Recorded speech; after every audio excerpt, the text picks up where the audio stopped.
Now, we're quickly moving on. We're back on scheduled. And our next speaker is someone who's going to tell us about Project Safety Net. He is Joel Quattlebaum, who is the Senior Services Officer for the Largo Police Department. Please welcome Officer Quattlebaum.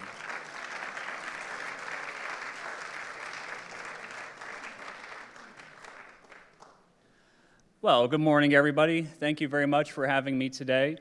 I'm actually filling in, if you look on your program for the Pinellas County Sheriff's Office, the City of Largo has a program that we share with the county. It's called Safety Net. So I'm going to tell you a little bit about our program and the county's program today. But first, do a little bit of explanation introduction. I work as the Senior Services Officer for the City of Largo Police Department. It's a unique position. A lot of cities don't have a specific officer to help handle senior problems. So years back, the City of Largo said, we need to do something about this. We need to think forward. So around 2002, they implemented a program, Senior Services. Now, what does that mean? A couple different hats that I wear. First is the civil side, getting out there, crime prevention, community education. The other is the exploitation and investigation side. So today, I'm very happy to share our program with you, Safety Net. But what is Safety Net, and why do we need it? I'm going to tell you a story. I'll tell you about Bob. About a month ago, we had a call for service. A caregiver, a wife, had driven to the Walmart neighborhood marketplace to get a couple of groceries. She brought her husband. I'm going to call him Bob. That's not his real name, but we're going to call him Bob today. She went inside for just a couple of minutes. Now, Bob has advanced Alzheimer's. He's nonverbal, and he doesn't have any type of communication ability, and there was no type of bracelet or any type of identification on him. She went inside. She got a couple of groceries. When she came back out to the car, where do you think Mr. Bob was? He was gone. For a lot of the caregivers in this room, you recognize the potential issue with that of leaving somebody who has advanced cognitive decline in the vehicle by themselves. So we get the call, Largo Police Department responds out. I come out, I respond as the primary officer, working at Senior Services. That's a component of my duties, is to help investigate missing persons calls. So we go out to the scene, we do a nice, good grid area search, no results. So we contact the wife. At this point, she's returned home. She's canvassed her area, she's got her neighbors going, she's got her own neighborhood watch going right now looking for Mr. Bob. Amazing response from family and from neighbors. Still no contact with them though. So we get the helicopter out for the county. So now we're using county resources. We have the helicopter in the air, we have a bolo be on the lookout for all the surrounding agencies so they know to look out for Mr. Bob. Well, Mr. Bob has a bad knee, but guess what happened that day? He went to the doctor. He got his cortisone shot. So now, Mr. Bob, instead of just looking around in the immediate area, we're looking, Seminole, Clearwater, he's going to be walking today. Or so we think. So in any case, talking with her, trying to understand what's going on, medications, any type of complications, etc. We had no knowledge of Mr. Bob living there, and he lives in Largo. So I spoke with her about, what can we do to change the situation? Obviously, we need to try and locate him as quickly as possible, but let's follow up afterwards. So about a 5-hour time lapse, Mr. Bob hasn't been found yet. The helicopter's been out for hours. We've had officers and deputies, a lot of county resources canvassing for him. Well, come to find out, he didn't have any type of tracking device on him, but he did have a very old flip phone. She wasn't sure. We were trying to call it off the hook, no response. Eventually, we were able to get, with our search warrant capabilities, we have to go through proper channels as law enforcement, but we were able to ping the phone. How far away do you think Mr. Bob was from the Walmart? About 15 feet away. He was inside of the dumpster enclosures for the McDonald's right adjacent to it. What had happened was he had left the vehicle, he went out, and he went into the dumpster enclosure. It swung behind him, and he couldn't figure out the latch mechanism to get out. 5 hours. 5 hours. So in that instance there, Unfortunately, he wasn't able, through cognitive decline, to figure out how to answer the phone, flip it open.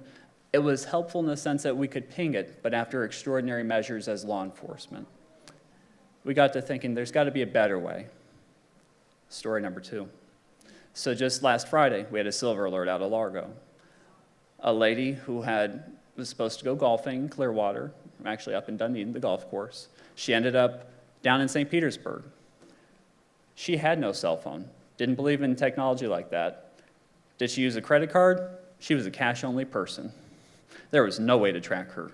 No cell phone to ping, no credit card to subpoena, no warrant that could be issued to try and find where she was at. Except for the fact that she got into a traffic crash down in St. Petersburg, and the car insurance company called her roommate and said, hey, she was in a crash. We would never have known that she was down there, because she was supposed to be in Dunedin golfing. So at that point, because of her cognitive decline, we had to activate a silver alert. We had no way of tracking her. So as law enforcement, again, there's got to be a better way. Enter safety net.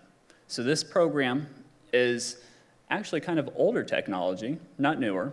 It uses radio frequencies, just like our regular microphones on our police radios here. So what happens is it's a bracelet technology. It goes around the wrist, part of everyday living. It's nothing special. It's very obscure. It's not something that's going to really stick out to them. They're going to be trying to pick off. But by the same token, inside of it is a radio transponder.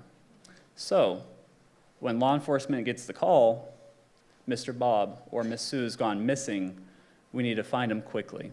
Because living in Florida, what happens in the summertime?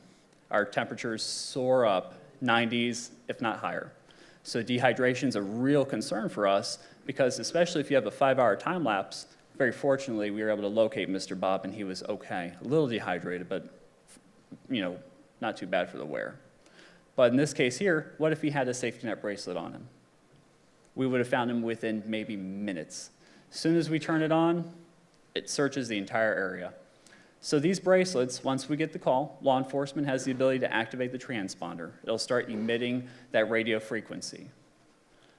The transceiver that we have on our end, remember back to those old, when cable TV was first coming out and you had the big old ham antennas on top of your house? I kid you not, it looks like about 10 years ago, we went and stole it off somebody's roof because it's about that big. We handhold it, and it's massive. And so we're going around, but it has a mile radius, a mile. So that's a very good tool to have. Now, on top of that, we also have a cruiser-mounted version, magnetically attaches to our cruisers, and that has an even further radius, about 2 miles. Now, if that's not good enough, we also use the helicopter that has about a 5 to 7 mile radius. So think about it this way. If it's something where chances are he's not going too far, handheld. Maybe he was in a vehicle, attach it to ours. As we're doing our perimeter searches, that's picking up a lot farther area. But also we utilize that helicopter, because otherwise the person could have been down just like we had with Miss Sue down in Citrus County. So by having the helicopter in the air, much broader search radius, cruiser mounted, and then handheld, high probability of locating the person in a much quicker response time instead of a 5-hour time lapse, or in the case of Miss Sue with our silver alert, it was the next day when we located her. So as law enforcement, our paradigm shifted many years ago to more of a community-oriented approach. You're thinking, oh, geez, I was wondering why the cop's here. I mean, the donut shop's up the street, right? The whole idea is to reach out into the community and create that partnership, have that dialogue. Because literally the first sentence in the law enforcement code of ethics is to partner with the community, safeguard lives and property. So we're here to serve. We're here to serve. And by doing this, by using Safety Net as a program, it allows us to work with caregivers on a daily basis. Hillsborough County, the Sheriff's Office, Largo PD, we all have programs where we've utilized this technology to help save lives in a much truncated and shortened time frame than if we were just to simply do an area canvas or a grid search. So it's a great technology that we're implementing. But before I leave you, as I'm going to stay here during lunch so you can ask me questions, I also want to bring up another couple tips for you. I call them the pro tips as a caregiver. I myself was a caregiver For my great aunt, my family's seen a lot of different illnesses, anything from MS to cancer to dementia, you name it. So I know the struggles that you're going through on a daily basis. Driver's licenses. Okay, your loved one might not be driving anymore, but you can still get a Florida identification card, right? That Florida identification card has a magnetic strip on there. As law enforcement, we love that if the person has it on them.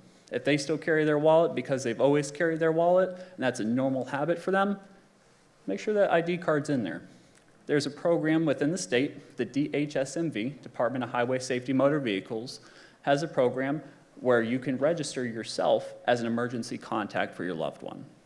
So what happens is when your loved one, if they wander, and law enforcement gets called out by a neighbor who's concerned for this disoriented person, we go out, we'll make contact with them, talk with them, and ask if they have an ID. Sure, I have my ID on me. We'll run it through our car. We have a strip reader in our car. It'll pop up with their information, but most importantly, it'll populate your emergency contact info. So as a caregiver, that's a valuable resource to know about, is chances are if somebody notices an unusual person wandering out in their neighborhood and they're concerned, they're going to call law enforcement. So when we come out, we'll know to call you. So that's a great resource to take a note of. Also, if you're out and about, what about some type of a bracelet on the person as well? That way, if they come in contact with law enforcement, we'll know who to contact. These are some food for thought. Also, if you have any type of refrigerator, we have the Files of Life. If for some reason we have to come to the home, we'll know to look at that. It goes right on the refrigerator. Law enforcement, EMS, fire department, we know to look for these things. It has all the medications, doctors, emergency contact info. Lastly, who likes to call the police? It's okay, you don't have to raise your hand. If you do, and it's not a bad thing, like I said, we're here to open the conversation now, so we're talking before it's a crisis situation. Contact your local jurisdiction, whether it be Largo, the county, whether it could be St. Peter, Clearwater, contact them. We utilize what we call a CAD, a computer-aided dispatch system, all across the county. So by calling your jurisdiction where you live, talk to the dispatcher, ask if they can put a premise note on your home, okay? Now what that means for us is anytime we get dispatched to a call, we're gonna check the call history and any premise notes for that residence. Here's where this comes into play. If your loved one has Alzheimer's, dementia, cognitive decline, or any type of behavioral issues, or aphasia, that's something that's valuable for law enforcement to know. So when we're going out to the call, we're checking this, so once we arrive on scene, if the person doesn't appear to be cooperative or not communicative to us, we'll know why. And by using that note, we'll also know who to contact in case of an emergency.